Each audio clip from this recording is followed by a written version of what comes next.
If your iPhone 17 or 17 Pro Max is stuck on the regulatory information screen, the first and safest step is to force restart it. This process clears temporary memory and can bypass the frozen screen without deleting your data.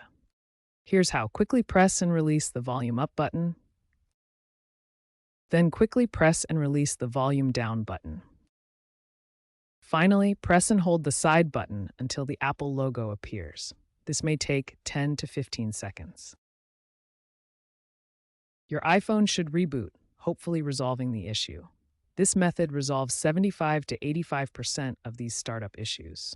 If the Apple logo does not appear, move on to the next section. If a force restart doesn't work, the next step is to update your iPhone via recovery mode. You'll need a computer with the latest version of iTunes or Finder on macOS. Connect your iPhone to your computer using a lightning cable.